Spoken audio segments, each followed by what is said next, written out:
aujourd'hui pour une vidéo J'ai lu où je vais vous parler de mes 4 dernières lectures et j'avais vraiment hâte de vous en parler parce que il y a vraiment du bon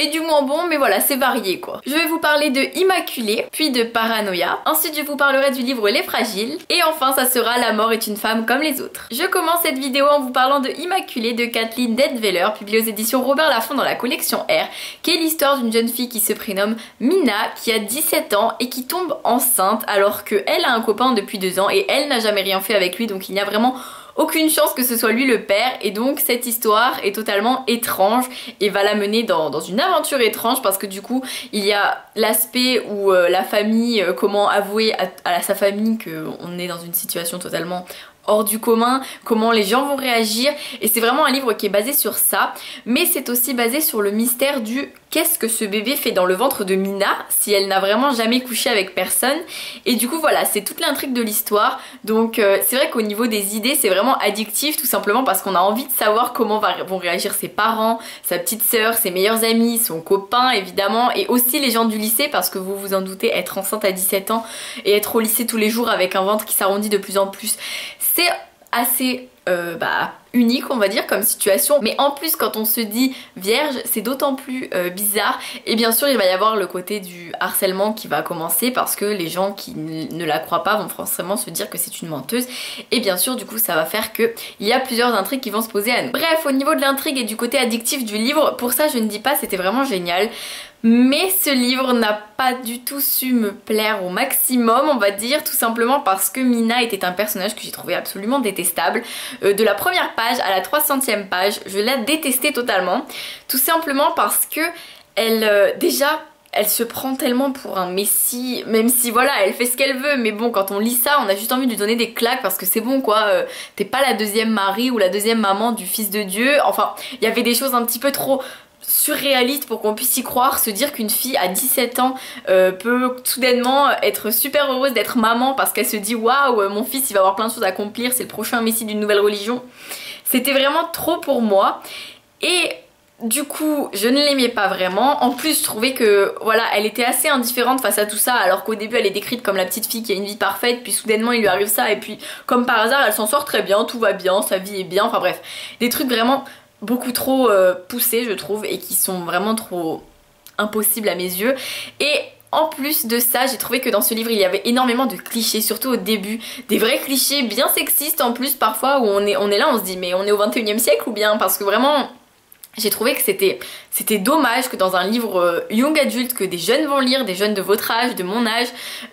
qu'il y ait des idées aussi clichés, aussi sexistes qui passent. J'ai trouvé que c'était vraiment, j'ai pas aimé du tout. Donc voilà, des clichés sexistes sur les femmes qui, enfin des clichés sur vraiment tout. Je trouve que c'était presque un livre qui au niveau du jugement, certes la fille est victime de harcèlement, mais en même temps on dirait presque que elle aussi elle serait capable d'harceler les gens. Je veux dire elle se prend trop pour, quand elle parle c'est vraiment la fille qui était à la table des populaires, qui avait trop pitié des gens qui étaient tout seuls en train de manger le midi, qui quand elle passait devant je veux dire elle suivait le troupeau quoi. Enfin j'ai trouvé que c'était tellement en bas que ça m'a vraiment déçue et choquée je trouve. Enfin bref, il y avait plein de petits éléments comme ça qui m'ont vraiment perturbée, dérangée dans ma lecture. Donc pour le côté addictif, intrigue, si l'histoire vous intrigue vraiment, je vous le conseille parce que c'est vrai que il est difficile à lâcher, à ce niveau-là, il n'y a vraiment pas de doute, c'était vraiment un truc hyper addictif et j'ai même envie de lire le tome 2 aussi parce que la fin est beaucoup trop ouverte et que du coup on n'a aucune question résolue, donc c'est un peu complexe. Mais au niveau de l'écriture, bon elle est addictive, mais après au niveau des idées de l'auteur qui sont pourtant bien, mais parfois trop poussées, parfois trop invraisemblable, à ce moment là je vous le conseille beaucoup moins. Et au niveau des clichés tout ça, alors ça j'ai vraiment pas aimé, donc je vous le conseille d'autant moins. Mais du coup voilà, mon avis est hyper mitigé parce que autant j'ai été passionnée par cette histoire, autant elle m'a vraiment agacée. J'ai fini par m'attacher à Mina les 100 dernières pages parce qu'il y a des événements qui font que voilà, je ne suis pas inhumaine, mais voilà, je peux rien vous dire de plus, c'est à vous de décider si vous le lisez ou non, mais moi en tout cas j'ai pas été super convaincue et je suis assez déçue quand même parce que je m'attendais à quelque chose de beaucoup mieux et il y a des choses qui m'ont vraiment dérangée, voilà, c'est comme ça. Puis j'ai lu le livre Paranoia de Melissa Belvigne, publié aux éditions Hachette dans la collection Black Moon que j'ai en version toute moche, mais du coup c'est parfait, j'ai pu le lire dans mon bain, c'était très agréable. Melissa Belvigne, si vous ne la connaissez pas, c'est une blogueuse youtubeuse qui gère le blog et la chaîne je crois Golden Wendy.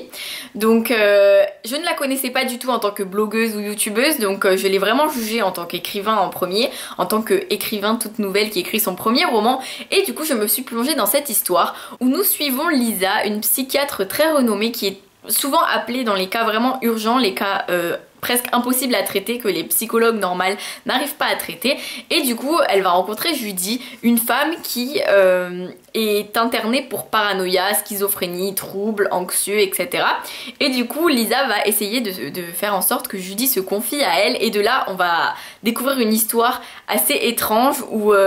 Judy nous parle justement de cet homme qu'elle voit, qu'elle est la seule à voir, donc schizophrénie ou pas, on ne sait pas, et cet homme qui s'appelle Alvin, et on va apprendre depuis quand elle le connaît et toute l'histoire qui les lie tous les deux, et qu'est-ce qui fait qu'elle a fini par rentrer dans cet asile alors qu'avant personne ne l'avait vu comme malade. Ce n'est pas du tout un roman médical, donc il faut pas du tout s'attendre à ce que le côté psychologie, le côté médecin, tout ça soit poussé, parce que non, pas du tout. Je pense que là-dessus l'auteur n'a pas trop cherché à se renseigner, je pense, mais après moi c'est pas ce qui m'a choqué parce que je m'y attendais un peu. Dans un livre de la collection Black Moon, je m'attendais pas à ce qu'on ait un truc vachement psychologique et pas du tout ciblé sur un peu amour, un peu tout ça. Donc du coup c'est vrai que je n'ai pas été choquée là-dessus. Mais si vous vous attendez à quelque chose qui traite vraiment de la schizophrénie, ne lisez pas ce livre, enfin c'est pas du tout le cas en fait. Pour moi c'était vraiment différent, il y avait un petit peu de fantastique qui s'y mêlait, enfin bon. Et puis c'était un petit peu facile, je trouve, que soudainement une psychiatre arrive, c'est la plus renommée, et soudainement la fille se confie toute son histoire sans que sans que Lisa ait fait grand chose. Judy se confie soudainement, donc c'est sûr que voilà, c'est pas non plus hyper médicalisé comme roman. Enfin bref, moi c'est pas ce que j'attendais, donc c'est vrai que j'ai plutôt bien apprécié cette histoire, tout simplement parce que je l'ai trouvée passionnante. J'avais vraiment hâte de savoir comment ce personnage avait vécu cette double personnalité, on va dire, cet homme qu'elle est la seule à voir, et je trouvais ça intéressant de le découvrir au travers de ses confessions à sa psychologue, on va dire, parce que du coup c'était différent comme aspect, et en même temps on connaît aussi un peu la vie personnelle de Lisa, donc ça aussi j'ai bien apprécié parce que du coup chaque personnage est assez approfondi. Il manquait un petit peu pour qu'on soit d'autant plus touché par certains événements, mais je pense que pour un premier roman c'est parfois normal de ne pas non plus réussir à approfondir les personnages au maximum, parce que après c'est aussi je pense une question d'habitude et de travail. Mais du coup voilà, j'ai bien apprécié les personnages, j'ai bien apprécié l'histoire, et c'est vrai que j'ai trouvé ça vraiment passionnant. Par contre la fin c'était totalement horrible, j'étais en mode non c'est pas possible, ça peut pas se finir comme ça, je n'ai jamais vu une fin comme ça, et du coup quand j'ai posé des questions à l'auteur sur Twitter, il y a peut-être un tome 2, donc s'il y a un tome 2 en vue, alors cette fin est géniale parce qu'on sait ça donne très envie de lire le deuxième tome quoi, donc elle a très bien fait, et du coup on sait qu'on aura nos réponses. Mais si cette fin est la fin d'un one shot, alors là par contre je suis pas du tout d'accord avec cette fin, et à ce moment là elle est très décevante. Mais du coup vu qu'on n'a pas de réponse sur le fait que oui ou non on aura une suite, je ne sais pas du coup. Mais la petite précision et le plus gros reproche que je fais à ce livre, parce qu'en soi voilà c'était une bonne lecture, j'ai vraiment apprécié. S'il y a un deuxième tome je le lirai avec grand plaisir parce que la plume de Melissa Belvigne m'a plu, ça m'a transporté, j'ai été vraiment bien à l'aise dans cette histoire, donc du coup voilà au niveau de l'histoire c'était vraiment sympa. Mais le plus gros reproche que je fais c'est qu'en lisant ce livre je n'ai fait que me fier à la phrase qui est inscrite au début sur la couverture. L'une est la seule à le voir, donc Judy est la seule à voir sa seconde personnalité on va dire, et l'autre est la seule à la croire, donc Lisa serait la seule à croire Judy. Et ça c'est totalement faux, donc j'ai trouvé ça hyper décevant de la part des éditeurs de mettre une phrase aussi trompeuse sur la couverture d'un livre, parce que non, enfin voilà, je vais pas vous spoiler, je vais pas vous dire, mais moi j'étais hyper déçue toute ma lecture, je me suis dit bon c'est quand que ça arrive ce moment machin, et au final ça n'arrive jamais. C'était je trouve hyper frustrant parce que du coup c'était un peu mensonger quoi, donc de la part des éditions je suis vraiment un peu déçue, mais bon après c'est un reproche que je leur donne justement, et à éviter de le refaire, parce que du coup c'est franchement pas cool quoi, on s'attend à certaines choses et on ne les a pas, et ça c'est dommage je trouve. J'ai lu ensuite Les Fragiles de Cécile Roumiguière, publié aux éditions Sarbacane dans la collection Exprime, et ce livre aborde un sujet qui n'est vraiment pas commun dans les romans, même si j'en ai déjà lu un qui abordait ce thème, qui était d'ailleurs aussi un Sarbacane. Il aborde le thème du racisme, mais pas que. En fait quand on commence à lire le résumé on se dit ok, il y a le personnage de Drew qui a son père nommé Cédric qui est totalement raciste, et Drew il va évoluer toute sa vie avec avec ses idées racistes dans la tête, mais en même temps la communauté va lui donner d'autres idées justement de la vie avec les autres, des autres personnes qui sont totalement normales, et même sa mère qui est beaucoup plus ouverte va aussi l'éduquer à ce niveau-là. Mais du coup c'est vrai que je pense que cet enfant justement l'a vécu de manière très nocive, parce que du coup il avait un père qu'il n'appréciait pas forcément à certains moments. Et c'est vraiment une histoire sur les liens entre l'enfant et les parents, avec bien sûr l'éducation, mais aussi l'évolution d'un enfant jusqu'à l'adolescence et jusqu'à ses 17-18 ans où là il commence presque à rentrer dans l'âge adulte. Toutes ces questions qu'on se pose à cet âge-là, toutes ces fragilités que nous avons au fond de nous, parce que voilà, c'est un âge difficile, c'est un âge où les jeunes se posent beaucoup de questions. Et du coup c'est vrai que Drew, il était vraiment ce personnage que nous pourrions tous être, un personnage qui se pose des questions, qui a ses souffrances, qui vit parfois mal certains moments de sa vie. Et j'ai trouvé que vraiment à ce niveau-là, n'importe quel jeune pourrait s'y identifier, sachant qu'on a tous croisé aussi quelqu'un qui a fait des remarques très racistes dans nos vies, je pense, et ça nous a tous plus ou moins impactés, ça nous a tous plus ou moins marqués. Et Drew, lui, il a carrément vécu avec ce type de personnage. L'auteur a d'ailleurs écrit ce livre parce qu'elle était dans une classe et il y a un élève qui a dit mais moi, mon papa, il est raciste. Et elle explique dans un article que c'est ça qui lui a donné le déclic, de se dire que voilà, il y avait des jeunes à qui on disait le racisme c'est pas bien, et au final ces jeunes, et ben, ils avaient ça d'un côté et dans leur famille ils avaient une toute autre vision de la vie, donc c'était vraiment hyper intéressant comme concept, je trouve. Mais au-delà de ça, ce livre va vraiment vous faire vivre des choses très très éprouvantes, tout simplement parce que vous allez vous dire je vais ressentir de la haine contre ce personnage qui ressent ça, qui dit ça, qui fait ça. Et au final non, ce livre il s'appelle Les Fragiles parce qu'il montre que chaque personnage, malgré ses idées, malgré ses convictions, il a quand même une part d'humanité en lui, il a une part de fragilité qui fait qu'on ne peut que s'y attacher en fait. Et ça m'a vraiment surprise parce que du coup j'en avais presque peur, je me disais mais non, je dois pas ressentir ça, pourquoi je ressens ça pour quelqu'un qui pense comme ça, totalement différent de moi, quelqu'un qui a des idées qui m'énervent, qui me mettent hors de moi. Mais non, on finit quand même par s'attacher, c'était vraiment quelque chose de très contradictoire, très étrange, une expérience vraiment à vivre je trouve, parce qu'il y avait tellement de personnages comme ça qui nous étonnaient, qui faisaient tout le contraire de ce qu'on voulait, mais en même temps on ne pouvait pas leur en vouloir, on n'avait qu'une envie, c'était de les serrer dans nos bras parce que voilà, on est tous un peu fragiles. J'ai trouvé que c'était incroyable comme histoire en fait. Je pense que c'est un livre à lire parce que ça vous fera vraiment sortir de vos habitudes, et le style de Cécile Roumiguière est vraiment addictif. Elle nous divise ce livre entre plein de flashbacks, de retour au jour J, de retour au flashback, de retour à des scènes étranges dont on ne sait pas quelle sera la finalité, et du coup on pense qu'on est perdu mais en fait non, on s'y fait bien, on est vraiment pris dans l'histoire et on n'a qu'une envie, c'est de savoir qu'est-ce qui va se passer à la fin et de savoir pourquoi cette première page si mystérieuse dans ce roman. Je sais pas si j'en ai trop dit ou pas assez, mais tout ce que je peux vous dire c'est que c'est vraiment un livre à découvrir, tout simplement parce que voilà, ça vous fera sortir de vos habitudes de lecture, ce qui est toujours très bien parce que du coup vous pourriez découvrir des styles qui vous enchantent vraiment. Et en plus de ça, ça traite d'un sujet d'actualité, mais aussi d'un sujet qui peut toucher n'importe qui autour de vous, et je pense que c'est important aussi parce que c'est un sujet qui est tabou. Et en plus, c'est important aussi parce que ça nous montre l'humanité qu'il peut y avoir en chacun de nous malgré nos convictions qui peuvent être totalement différentes de celles des autres. Enfin bref, c'était une très très belle lecture et je ne peux que remercier Cécile Roumiguière pour avoir traité ce sujet vraiment avec brio. Je trouve que voilà, on a beau se sentir perdu dans le flou dans ce livre, on a quand même on sait qu'on va finir par comprendre, on sait qu'on va finir par arriver à la fin. Tout est unique, tout est très singulier, même l'histoire d'amour est totalement hors du commun, et voilà, rien que pour ça lisez-le quoi, lisez-le. Parce que Drew il rencontre Sky et Sky c'est un personnage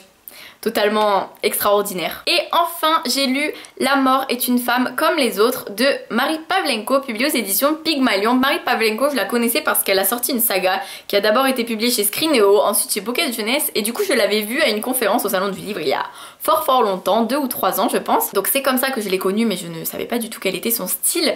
Et quand j'ai vu ce titre que les éditions Pygmalion m'ont proposé, j'ai été vraiment hyper attirée. Le titre déjà est très prometteur, et alors le résumé, mais vous allez voir, ça donne trop envie de le lire. La mort, elle s'appelle M, et M, elle fait un burn-out, c'est-à-dire qu'elle décide, elle en a marre, elle est fatiguée, elle a tout le temps envie de rester collée dans son canapé, et donc elle n'a plus envie de tuer des gens. Donc on passe de 150 000 morts par jour à 0, ce qui est juste catastrophique. C'est-à-dire que les gens restent bloqués aux soins palliatifs, ils sont tous entre la vie et la mort, mais ils continuent de respirer. On peut les droguer, leur couper une jambe, un bras, les faire se vider de leur sang. Ils sont toujours vivants, c'est juste affreux parce que du coup c'est une énorme souffrance. Et donc nous on a M et on la suit dans cette aventure où elle se sent totalement épuisée et elle n'a plus envie de tuer. Et en même temps c'était vraiment plein de questions sur nous, sur la nature humaine, dans le sens où M, elle a raison, elle dit au final quand je vais tuer les humains, bah ils me supplient de ne pas les tuer, mais au final quand je ne les tue pas, ils se plaignent parce que les hôpitaux sont totalement barricadés, il y a des gens partout, les gens sautent de ponts, ils sautent des immeubles et ils n'arrivent pas à mourir, les gens qui se suicident n'arrivent pas à mourir, les gens qui sont bloqués aux soins palliatifs ne meurent pas, et du coup ils sont toujours pas contents. Donc en gros, on n'est jamais satisfait. Enfin bref, c'est super rigolo et M, elle va rencontrer Suzy, une humaine donc du coup, qui la touche vraiment. C'est comme ça qu'elle va découvrir l'aventure, la nature humaine et du coup c'était vraiment une histoire que j'ai trouvée très belle. Les personnages sont tous trop marquants. Chaque personnage m'a vraiment fait mourir de rire. C'était un livre qui, malgré l'aspect glauque finalement de l'histoire, est vraiment super amusant et il traite ce sujet avec dérision, avec humour et du coup ça rend le tout... Ça nous fait sourire malgré toute l'horreur de la chose et en même temps ça nous touche parce que ça touche à des sujets plus profonds. Donc j'ai trouvé que c'était vraiment un superbe livre qui m'a vraiment fait passer un super moment. J'ai adoré cette lecture, c'était que des sourires, que des petits rires sur mon visage et du coup j'espère que ça vous fera aussi passer un moment semblable. En tout cas rien que pour les personnages, je vous conseille de découvrir ce livre parce qu'ils m'ont vraiment tous marqué et je pense qu'ils resteront dans mon esprit vraiment longtemps. Chacun d'entre eux était hyper intéressant, hyper approfondi et hyper drôle. Voilà, je crois que j'ai enfin fini, j'espère que ça n'a pas duré trop longtemps, je ne m'en rends pas compte mais dès que je parle de livres que j'adore, du coup ça part très loin. Mais bref, j'espère que ça vous a plu. Je ne sais pas du tout quelle vidéo arrivera sur la chaîne mercredi, mais peu importe, je vais réfléchir. En tout cas, j'espère que celle-ci vous a plu. On se retrouve du coup normalement mercredi si tout va bien, en espérant que la vidéo vous plaira aussi. En attendant, je vous souhaite de très bonnes lectures et je vous dis à très vite.